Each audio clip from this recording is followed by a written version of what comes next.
Hello everyone and welcome to the second webinar of our Brexit webinar series organised by Universities UK International and the UK Government Science and Innovation Network.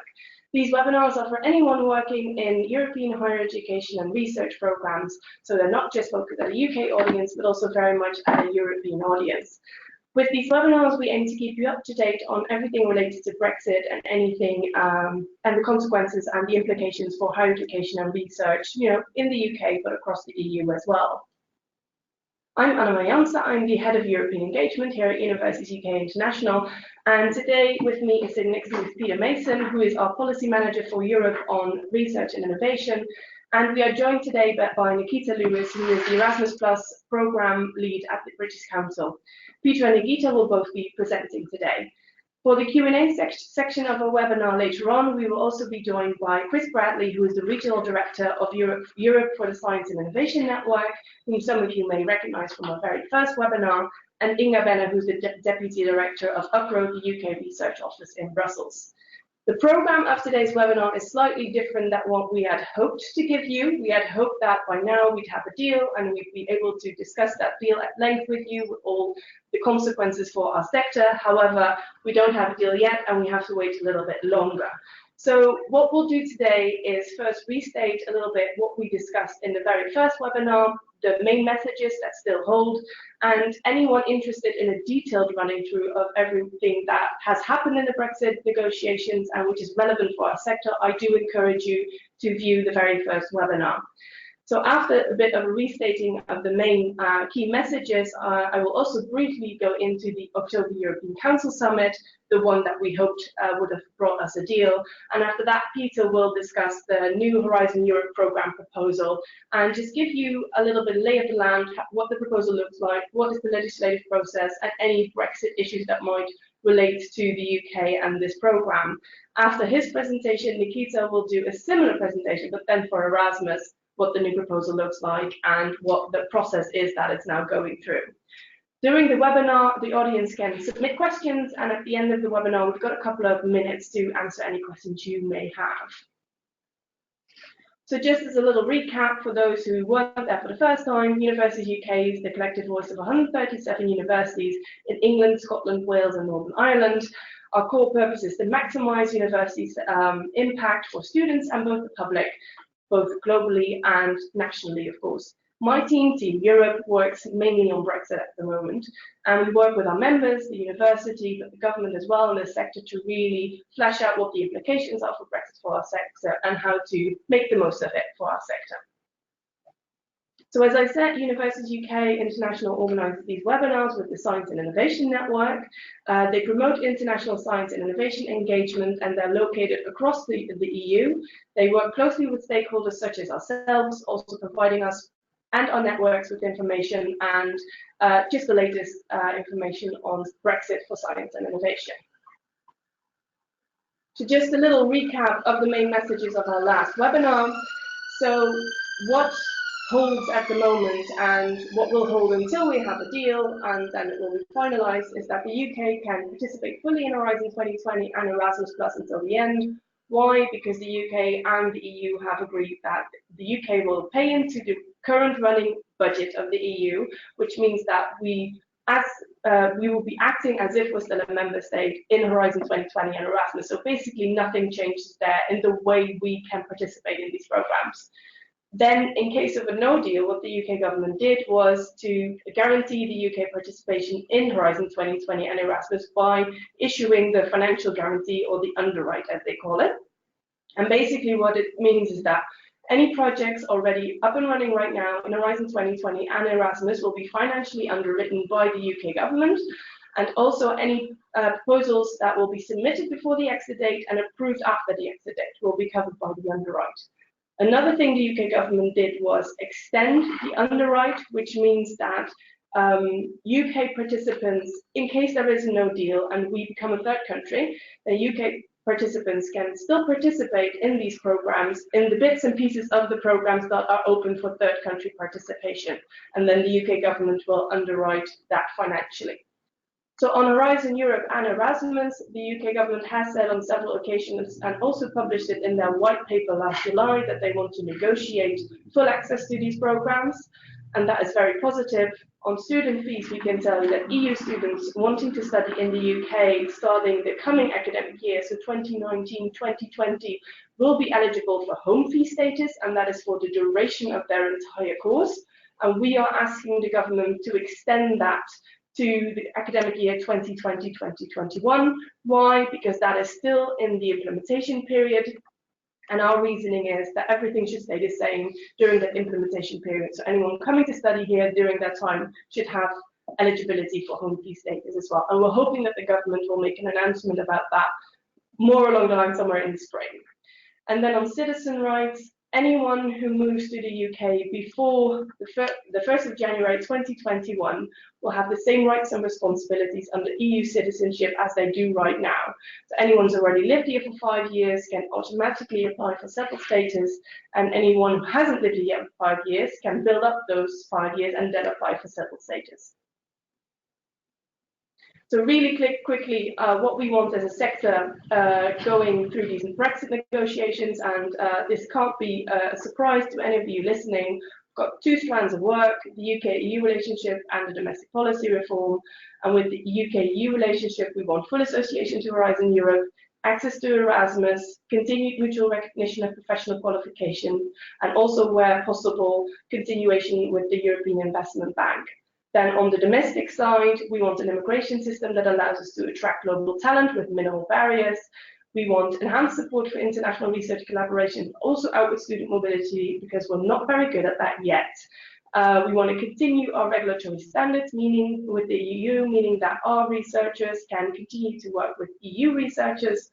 And we want a UK Shared Prosperity Fund, which is the UK version of the structural funds that is built on the expertise of universities. So really quickly, the timeline, we had the October Council, which we'll come back to in a minute, and the other dates that are already on the agenda are the 18th of November and the 13th and the 14th of December. It hasn't been agreed yet that these will be actual dates where the UK and the EU will come to a deal, and they will it's very well possible that they'll choose another date for that, but these are the official dates that are still in the diary. After the withdrawal agreement has been agreed on, you'll have the ratification period in which the UK Parliament, but also the EU Parliament, have to ratify and enshrine the withdrawal agreement into law. And after that, you have the implementation period, which lasts until the 31st of December 2020. So very quickly on the October European Council, as I said, we had hoped this would have been the council where a deal was agreed on, but unfortunately that didn't happen. Theresa May did speak to the EU 27 leaders at a dinner just before the European Council started, but not enough progress was made to finalise a deal. So as probably everyone knows who's been watching the news, the Irish border is, and how to avoid the hard borders actually, is the issue that needs to be resolved. It's safe to say that about 90% of the entire withdrawal agreement has been agreed on already, but the Irish border is, of course, a very delicate issue and needs to be handled with care. Donald Tusk, the president of the European Council, has said after the Council of October that in case the UK would need it, the EU 27 would be open to extending the transition period. And Theresa May has confirmed that if they do this, this would only be for a couple of months. But that's basically everything that was concluded at that summit. So as I said, they haven't set a date yet on when they would actually finalise the deal, but Donald Tusk did say after the Council in October that in case enough progress is made, he is very happy to call such a meeting. Time is running short. We're hoping to have a deal at the end of this month and, at the very least at the end of this year. So now over to my colleague Peter Mason on the Horizon Europe proposal. Excellent. I'm going to take everyone through the proposal from the European Commission for the Horizon Europe programme, which was proposed in June. Look at the budget and the three-pillar structure, and then finally take a quick look at some of the other issues that are coming out, as well as the state of play with the legislative process. So Horizon Europe is the next EU Research and Innovation Framework Programme, which is due to start on the 1st of January 2021. As I said, the European Commission proposed the draft text for this regulation on the 7th of June, this year, and the legislative process, which I'll talk about at the end, has already started. At a headline level, the budget has been set at 94.1 billion euros, which is an increase from 74.4 billion for Horizon 2020. However, when you add in the Euratom research and training programme and the InvestEU fund, you get up to a nice round 100 billion. Just to add as well, as Anna Myers mentioned, the UK government's position is that it stated its desire to seek association to this programme. I'm not going to talk about that in detail in this presentation, but clearly the development of the legal text is very important in that dynamic. So here we see a pie chart breaking down the different pillars of the programme. The share between those pillars has changed slightly from Horizon 2020 due to some changes between the pillars and the coverage, what those different pillars cover. I would note that the increase for the open science pillar, which is the grey chunk on the top right-hand side, has not increased as much as we might have hoped to see, given that that's where the UK draws most of its funding. You'll see at the bottom the large orange chunk, which is the Global Challenges and Industrial Competitiveness pillar, now takes up over half of the budget. That's due to some of the changes, as I mentioned, from Horizon 2020, which has given it a broader remit, and then so is taking up more of the budget. So to look over those three pillars in a bit more detail, the first thing to note is that this three-pillar structure, although they've renamed the pillars and moved some of the funding streams around, represents, for the most part, a continuation of the same structure that we had in Horizon 2020, albeit, as I say, with some changes to the structure and some different titles for the pillars. So open science, which was known as excellent science in Horizon 2020, has had an increase in its budget from 17 billion euros to 25.8 billion euros in the Commission proposal. As it says on the slide, the structure of all of the three pillars is probably the one which is has had the fewest changes in comparison with Horizon 2020, retaining the European Research Council, the Marie Skłodowska-Curie actions, and the research infrastructures funding strands under that pillar. The only change is that the future and emerging technologies have been removed and partially incorporated into the second pillar, which I'll talk about at the moment. I just want to mention quickly on the ERC, the European Research Council, and the Marie Skłodowska-Curie actions, that each of those have had uplifts to their budget individually, with the ERC budget going up from 13 billion euros to 16.8 billion euros, and the Marie Skłodowska-Curie budget going up from 6.2 billion to 6.8 billion. But again, given the substantial added value that we see from those pillars and the level of success that UK institutions have enjoyed in those parts of the programme, we were slightly disappointed that this wasn't a more substantial rise. So moving on to the second pillar, the Global Challenges and Industrial Competitiveness pillar. It has grown out of what was previously the third pillar, the Societal Challenges pillar, but incorporated some of the key enabling technologies, streams of funding, as well as the space and ICT streams of funding from the industrial leadership pillar in Horizon 2020. This is where the majority of the multi-beneficiary collaborative projects that are funded through the framework programmes will receive their funding in Horizon Europe. And with this increased remit, we see that the budget has increased to 52.7 billion euros, making it the largest pillar of the three. This pillar will change as well from the Societal Challenges pillar in the way that the funding is structured. Instead of having a number of societal challenges, as we see in Horizon 2020, the new pillar is proposed will be structured around 5 thematic clusters, which are health, inclusive and secure societies, digital industry, climate, energy and mobility, and food and natural resources. There are already notional funding allocations within the Commission proposal for each of these 5 clusters, with the proposal being that digital and industry receives the largest chunk at 15 billion, climate, energy and mobility, and food and natural resources each receiving 10 billion euros. Climate, energy and mobility also receiving 15 billion euros. Food and natural resources at 10 billion euros. Inclusive and secure societies at 2.8 billion euros, and health at 7.7 billion euros. The other thing to note in this cluster, in this pillar, is that the European Commission is proposing to include its mission-oriented approach to scientific programming here, with each cluster having at least one mission, which is supposed to be an ambitious and kind of forward-thinking idea for how research funding can be used to achieve a goal which is of clear kind of public merit and something that can really capture the public imagination. We've recently had the first proposals for these missions, which you can see in the slide. We're building the first universal quantum computer in Europe, curing pediatric cancer, eliminating plastic waste from rivers and seas, creating the first carbon neutral cities, and restoring soil health.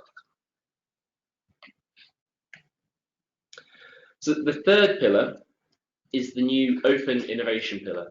This is the pillar which has had the biggest change from Horizon 2020 and is based around the new European Innovation Council, which has as its heart the aim to apply a kind of ERC style approach to funding excellent disruptive innovation ideas through funding both in the form of grants, loans and equity for both startups and for SMEs to scale up in ideas for innovative products and services. This pillar is also going to include funding for European innovation ecosystems, and it will also bring in the European Institute of Innovation and Technology into those into that funding structure. The overall budget is 13.5 billion, with the majority of that going into the EIC. Some other key changes that I wanted to mention include, firstly, a change to the strategic programming process. The Commission is proposing that the EU institutions are given a more prominent role in the development of the work programmes for Horizon Europe. This will mean that alongside the working groups and comitology process through which scientific input will be received, the work programmes will also be scrutinised by the EU institutions, the European Parliament and the Council. Another important change is in the categorisation of associated countries. Clearly, this is going to be a very important area for the UK, given that we will be a third country by the time the programme starts. And by comparison with Horizon 2020, in which there was one category of associated country covering all associated countries, the Commission has proposed to create some different categories of associated country, depending on, for example, membership of the European Free Trade Area and the European Economic Area. The UK would fall into the fourth of the four categories, and there is an idea in the text that this could lead to a partial association, which would be determined through the association agreement that each associated country would have to sign with the European Commission. But our position is very much that the UK should be seeking full association, and that this should be achieved through the association agreement. Another idea is to rationalise the number of EU partnerships through the Article 185 and 187, public-public and public-private partnerships. The Commission is concerned that this form of funding has become rather unwieldy and kind of spiralled out of control somewhat, with over 100 different partnerships that they want to reduce down to 10, which focus on 10 very discrete and high priority areas. Although this idea has received some scrutiny or criticism from the scientific community, who say that this spectrum landscape of partnerships is currently working well, and that actually there's no scientific reason to reduce this down. Another important area, which I'll come on to again in a little while, is on spreading excellence or widening participation. At present, you'll be aware that just under 1% of the Horizon 2020 budget goes into teaming and twinning, which prioritises the involvement of widening participation countries. The proposal in the Horizon Europe programme is that the proportion of funding will double to 1.8% for these forms of funding, Although, as I'll talk about shortly, whether that will satisfy some of the member states who are pushing for more action on this front remains to be seen. The final point I wanted to add here is that in addition to the existing mandate for open access to research publications, the Commission has added a mandate for open research data in Horizon Europe, as well as more funding for the European Open Science Cloud. So to finish, I'm briefly going to talk about the state of play with the legislative process. So as I mentioned at the beginning, the text from the Commission was published in June this year, and the scrutiny in the European Parliament and Council of these texts has already begun. Just to remind you all that the Horizon Europe and the framework programmes need to be go through the co-decision process, which means that both the Parliament and the Council have to agree on the final legal text for this to become law. And there's a very strong impetus to make progress on this particular text as soon as possible, because we're running into the next European elections in the summer of next year, and the new European Commission, who will take office in the start of 2020. So there's, as I say, strong impetus to make progress on this text to avoid the problems and the delays that would ensue if that did not happen before March 2019. The lead committee in the European Parliament is the Committee for Industry and Research and Energy, ITRE, and the rapporteur is a Romanian MEP called Dan Nica. You can see it at the top there. He's been taking a rather strident Europe First approach to the negotiations in the Parliament, whereby he believes that there should be a greater prioritisation for the EU's interests in the programme, with more EU experts involved in evaluation, more focus on EU priorities in work programming, and, for example, more focus on exploiting results within the EU for the EU's own economic benefit. This is slightly at odds with the Commissioner Moedas in the bottom left there, his approach of open to the world, and I think that tension is something that we're seeing play out in the legislative process. At the same time, the Council is discussing its partial general approach to the Commission's proposal under the Austrian and Romanian presidency, with Austria holding the Council presidency until the end of this year, and Romania due to take up its presidency of the Council in January next year. If all goes well, we should have trilogue meetings to try and find a consensus between the European Parliament Commission and the Council in the first early months of next year, or even in December this year. But as I say at the end, one thing which could throw all of this into a certain degree of jeopardy and uncertainty is that the Council is challenging the legal base for the specific programme, which is the second of the two legal texts which make up the Horizon Europe process. And the Council are basically saying that the Parliament should not have a legislative role in agreeing the second one of these texts. Clearly, the Parliament is not happy about this, and Christian Ehler, who is in the bottom right there, who is the rapporteur for the specific programme, the second of those two texts, been very unequivocal about what a negative development this would be. So actually, at the moment, we're waiting to see how this plays out. And if this Council challenge to the legal base does go ahead, then we could see the whole process delayed up into perhaps even 2020 or late 2020 at that, which would obviously have knock-on effects for the UK agreeing association to the programme.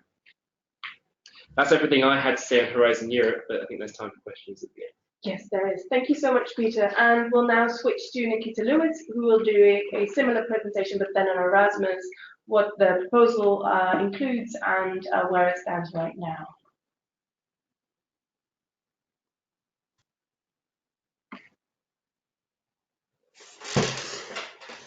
Okay, hi. So my name is Nikita Lewis, and I'm the Higher Education Lead for the Erasmus Plus UK National Agency. As I said, I'm just going to give an overview of the current programme and just a comparative to the proposals for the new programme, and then the current Brexit situation in regards to Erasmus Plus.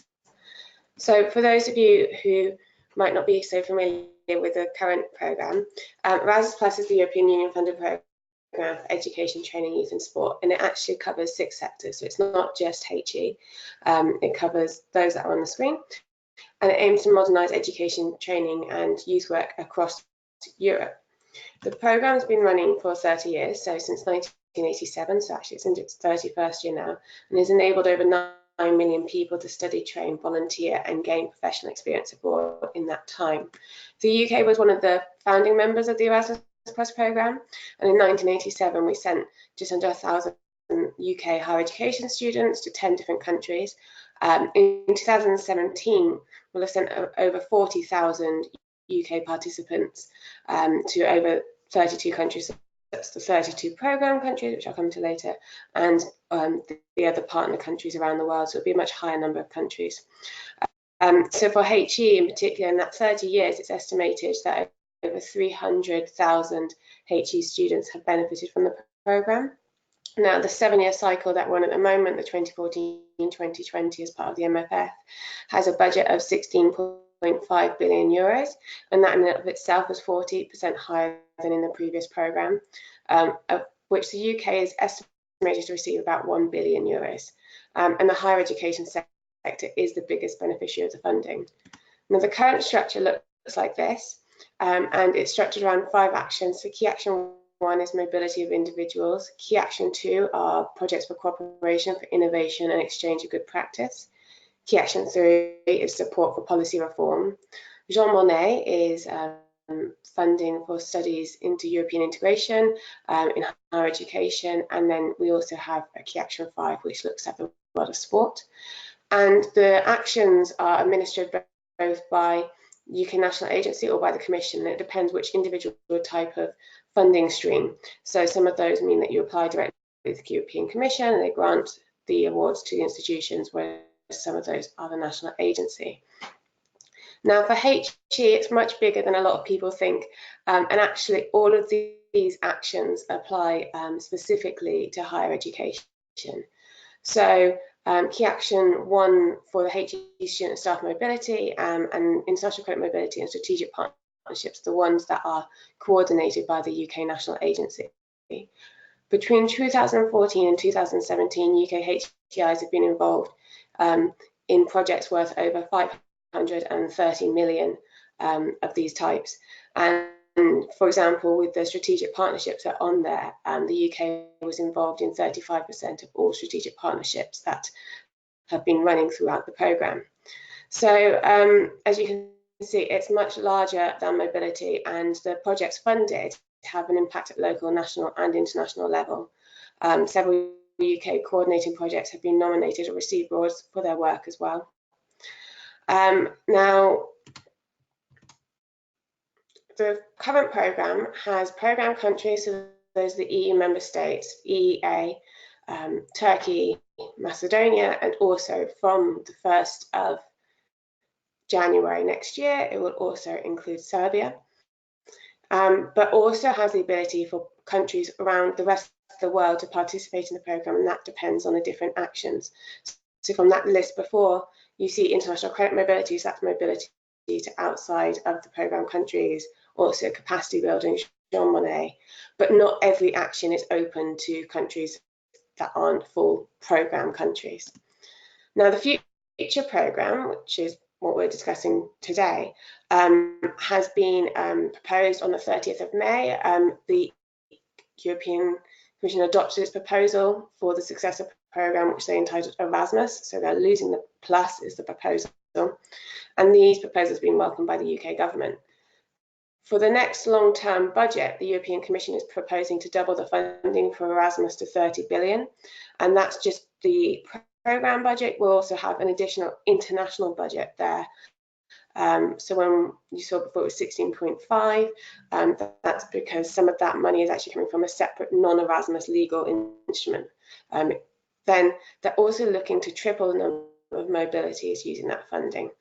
And the proposals currently at committee stage are very similar to the sorts of things that were being talked about for Horizon, although I don't think we've had any challenges to the legal texts, but the European Parliament's Culture and Education Committee is leading on Erasmus Plus or Erasmus, feed-in still from other committees. The committee itself, the reporter released a draft report mid-October where they proposed actually tripling the budget, so going against what the proposals are and actually keeping the plus, so Erasmus plus, because some of the other sectors sometimes feel that if you just refer to it as Erasmus, you might lose the visibility of the non-HE sectors. The committee is scheduled to vote on the budget on the 22nd of January, and then formal approval of the multi-annual financial framework is due to take place on the 9th of May. Now, the general objectives of the new programme are very similar to the current ones, that support the educational, professional, and personal development of people in education, training, youth and sport in Europe and beyond. The aim of the Commission's proposal is to increase the number of beneficiaries. As I said before, that's doubling the programme's budget, but making that possible to support up to 3 times as many, so that's 12 million people between 2021 and 2027. Reach out to people from all social backgrounds, so widening participation also being a key buzzword here, through new formats and easier access for smaller organisations, making it also easier for people in disadvantaged backgrounds to participate. Build stronger relationships with the rest of the world, so mobility and cooperation with third countries will also be boosted, and focus on promoting forward-looking study fields. So the programme will give more attention to specific fields that are deemed to be of interest for the future. So things like renewable energy, climate change, environmental engineering, artificial intelligence, and so on. Now, this is a breakdown of the proposed budget for the Erasmus Plus bit. As I said, there's additional budget for the international dimension of the programme. So what's here is not the entirety of what is being proposed. For higher education, you can see that that's just over 8.5 billion euros. But on top of that, the bit in orange, the centralised funding, will also contain a number of HE-specific programmes. So it will be a combination of those two figures. Jean Monnet as well will also be higher education to some extent. So 8.64 is not the be-all and end-all of the HE funding. Now, the main idea of the programme is very much that it's going to be evolution, not revolution. So aim to maintain stability and continuity, which is something that was fed through for its midterm review. There's different things they're planning to do. So they're planning on being more inclusive and accessible, which is, as I said, the widening participation angle for both individual participants and also from the organisations applying. So looking to have short-term group virtual mobilities, blended mobility, so short-term mobility with a virtual mobility and cooperation. And those new types of formats for the actual mobilities will enable more people to take part. So that tripling of participants, even though only a doubling of budget in theory. And then there's the small scale partnerships for newcomers, working directly with people with fewer opportunities. So those would be the idea that there'll be less administrative burden and a lighter application process as well. They're also looking at making the programme broader and more forward-looking. So this is targeted mobilities in strategic forward-looking fields, as I said before. New ambitious forms of cooperation, such as the European universities, which launched in pilot this year, so for the 2019 call. They're going to also have mobilities in other fields, such as the field of sport and in specific policy areas. So you might see mobilities specifically for the public sector or entrepreneurs. And that idea will be that there'll be opportunities for people at any stage of life and experience abroad within their field of expertise. And those activities might consist of training periods and transnational seminars or events to stimulate upskilling and lifelong learning. The other idea would be that it'd be more participatory. So that means that we'll support new actions to empower young people to participate actively in society, better create an Erasmus alumni network that's already launched and develop that further, and develop EU awareness wider than just HE. So the Jean Monnet action itself is looking to be extended to other sectors. More international means boosting mobilities outside of the programme countries, so outside of the European Union, EEA, and those other small number of countries that I mentioned, extending that ability to other sectors. So the HE sector actually has access to, as I said, mobility to countries outside of Europe, and they're hoping that the other sectors will do so too. Erasmus Mundus joint master's degrees, they're looking to actually get more European students involved in those, because at the moment most of the scholarships go to non-European students, and also have international funding complemented by other EU external instruments, as mentioned before. And that brings me on to the synergies with other EU instruments. So we're looking for synergies with European Structural Investment Funds, Horizon Europe, Creative Europe, European Solidarity Corps, InvestEU, and the idea will be that to help scale up successful projects and also top up funds for Erasmus+, so giving additional support to specific target groups or actions. Those specific measures will allow Erasmus implementing bodies to act as facilitators, and the dedicated body at the Commission level will provide time and funding to work specifically on this area. We had a test of it this year with some additional funding coming into Erasmus Plus from Horizon 2020, designed at encouraging mobility specifically in digital skills. And then finally, and after a lot of demand from institutions, the idea is to make the process simpler. So there'll be lighter application forms, shorter reports, those small scale partnerships which are more like touch, simplified evaluation processes and tools and management structures. But they do note that there is always going to be a limit on simplification because of the financial regulations that exist around the programme and around the Commission's work in general. So for HE, the structure will look like this. You have key action 1, which will still be mobility. The Erasmus Mundus joint master's degrees have come out of that, and they're in the key action 2 now. More flexible mobility formats, as I said, so blended mobility, short-term, virtual, and potential targeted mobility, like the digital traineeships and digital skills one we were talking about a second ago. The international funding will come mostly from one instrument rather than from multiple external instruments to the Erasmus Plus programme, which means that for those who are familiar with the international credit mobility, we have different envelopes, and mobility is going to be funded to certain countries in those envelopes, and hopefully having that funding coming just from one instrument means that can be simpler and we can direct the funding and the grants to the countries that have the most demand for us. And then you've got key action 2, which will be the partnerships for cooperation, partnerships for innovation, and partnerships for excellence. So partnerships for cooperation are going to be very similar to the strategic partnerships we talked about at the beginning, showing you the previous structure. And also include those small scale partnerships. It's in a little bit of a dotted box here because there's still a question whether HE will have access to that or whether that's more aimed at youth and adult education organisations, as an example.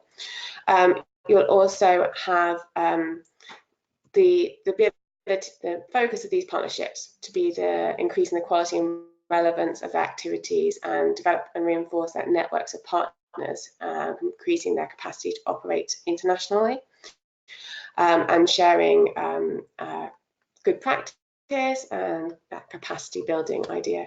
The partnerships for innovation are going to be managed by the European Commission, is the idea, and they'll have 2 types of forward-looking projects which will aim to foster innovation, creativity and e-participation, as well as social entrepreneurship. It will look to support forward-looking ideas based around key European priorities, and they should be implemented and led by stakeholders with a very solid state-of-the-art knowledge of that area. Alliances will aim to foster strategic cooperation between key players in HE, vocational education and business and research. So looking at addressing the knowledge triangle to foster innovation and modernisation of education and training systems.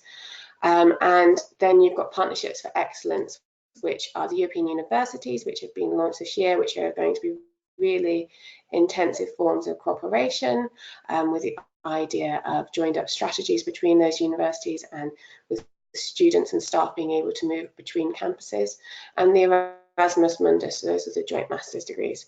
And Jean Monnet will be still there for HE, although it will be extended beyond So the HE specific actions will be modules, chairs, and centres of excellence. And there will be the remit for those to be open worldwide, so not just EU, although that will be something I'll approach in my next slide. So in the programme, there's the ability for third countries. And so this provision has 3 different categories of third countries associated with the programme, and then there's also the ability for third countries not associated to the programme. So for third countries associated with the programme, so 4 categories, you can see on there the different types. And with the, for example, the bottom one, other third countries in accordance with conditions laid down in a specific agreement. That would be things like ensuring a fair balance as regards to their contributions and benefits, lay down conditions of participation in the programme, including the calculation of financial contributions, does not confer third countries decisional power on the programme, and guarantees the right of the Union to ensure sound financial management and protect its interests. And those countries under the blue bit will all fully be able to take part in the programme, as long as they fulfil all the obligations of the programme. The bit on the orange, though, is the ability, so that additional ability for certain actions to be open to the participation of other third countries not associated with the programme. So in old speak for the current programme, that's the partner countries. The current regulation has left this very open to which actions that would apply to. Basically, pretty much all of the HE actions could technically have that option. So we'd be left to see how that actually plays in reality. Now, Brexit and Erasmus Plus, with the current programme, the government has stated publicly that they're committed in full participation up until we leave the European Union, and with the caveat that nothing is agreed until everything is agreed. As long as there is that transition period, we will still be in the programme right to the end of it, so up to that 2020, meaning that anything awarded during that time will be eligible to continue past those years. So, for example, for the mobility project, that could see mobility funding going for 3 years following that. In the event of a no deal, and the government's still keen to stress that a no deal is unlikely, there will be a government underwrite, and the underwrite will guarantee all successful bids for Erasmus Plus funding that was submitted before the UK exits the EU in March next year.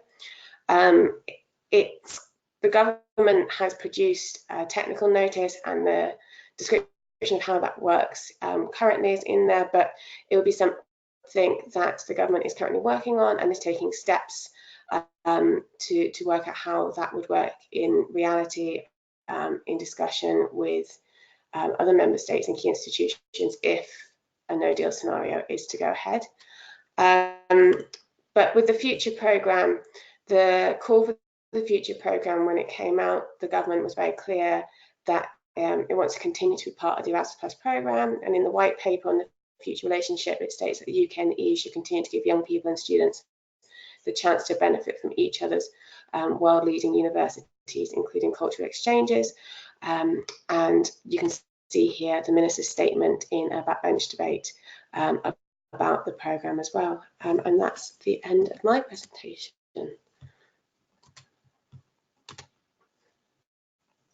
Wonderful. Thank you so much, Nikita, for that very useful overview of the proposal for the new Erasmus programme.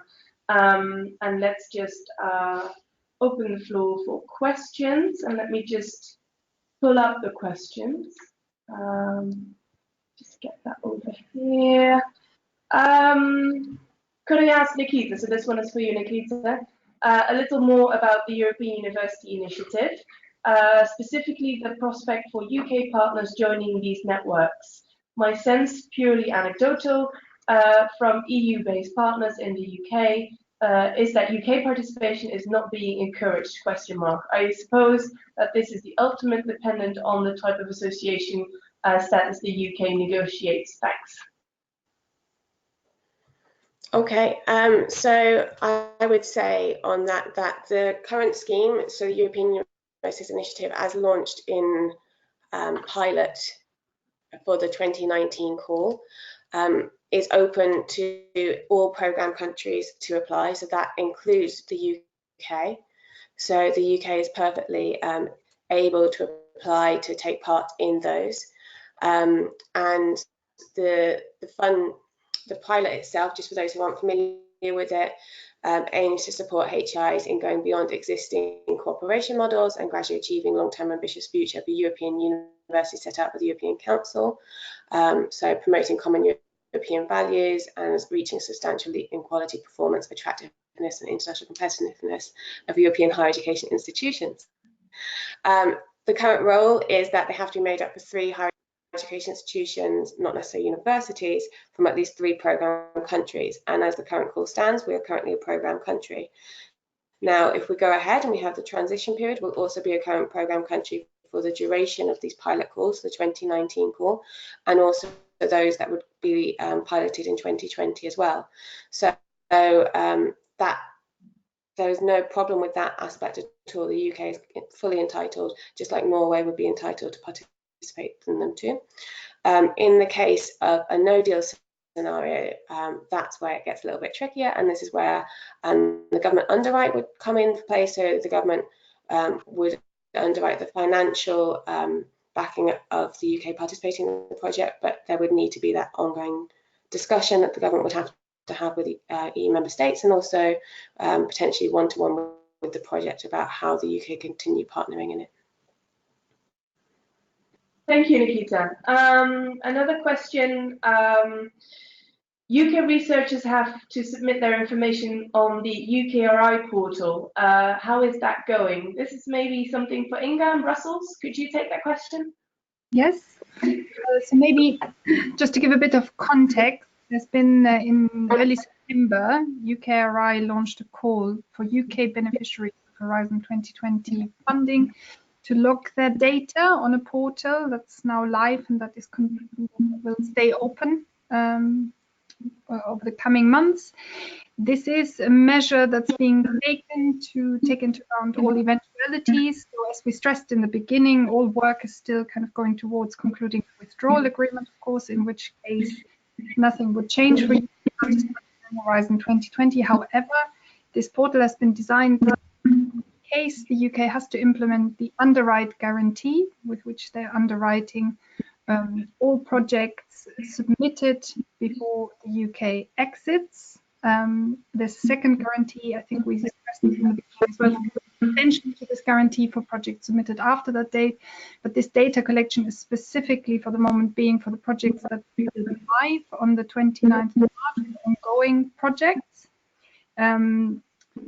UKRI has been tasked to implement this data collection. There's the 2 reasons for doing this. One is to collect the data to be able to deliver the funding in case that would be needed under no deal scenario, so to the UK beneficiaries in the grants.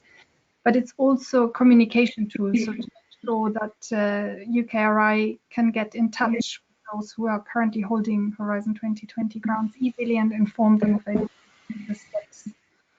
The portal itself, which is on the UKRI website, is for individual grant submissions. So for those who hold 1 or 2 grants or want to individual grants, it is now also possible to submit multiple grants. There's a template which you can make available, which you can obtain either on the UK, for subscribers of the UK Research Office. They can obtain that on our website, or they can email the UKRI contact person on the website, on the portal, and they will receive a template and some guidance on how to complete this template. We would recommend that it's done by the LEAs, so the legal entity representatives, to make sure that the same data isn't submitted twice, and also a list that can answer questions for those who might have questions on the submission. Wonderful, thank you, Inga. Next question. Are European students still eligible to go to the UK on Erasmus, and will they still receive a grant for that period? Nikita, could you take that one? Yeah, so obviously European students are still fully eligible to take part in Erasmus to come to the UK. We're still part of the programme. Come the 29th of March 2019, that will then depend on whether that transition place, if that is a deal. in the likely event that there is a deal, then yes, we've got the implementation period that's already been agreed on, and during that period, we'll be fully participating in the programme. So that will take us up to the end of the programme in 2020, and European students would be able to continue coming until the end of those grants. So that could be for the 3 years after that as well. European students 2 years. And then if there is no deal, then that would be a different conversation, and it would depend on what the government is able to agree at that point. And obviously that's subject to their own ongoing discussions. Okay, wonderful, thank you, Nikita. How likely is it that the UK will associate to Horizon Europe? Chris, could you take that one? Yes.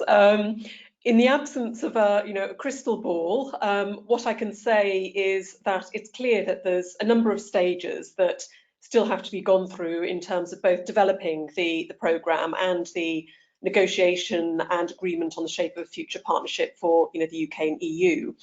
But what we have already said, and what we what remains true, the UK is committed to a far-reaching science innovation pact with the EU.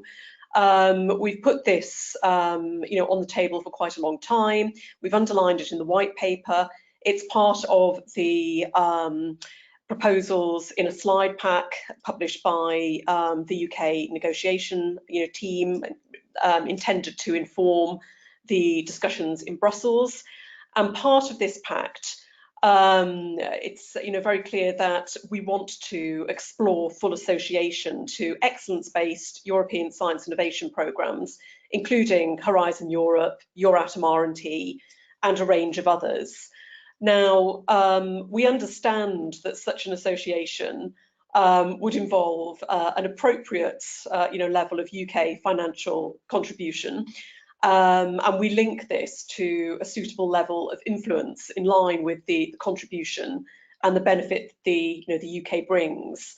So this commitment, this ambition, it's far-reaching, it's strong. That's still what we are we're working towards, and we remain optimistic that the programme can be developed in a way that benefits everyone, and we will be working very hard on the UK government side to find an arrangement that makes sense for the UK and makes sense for Europe, and we are the further detail under what we've already put on the table. The UK will be prepared to discuss with the European Commission at a suitable time, and I think that's probably all I can say at the moment.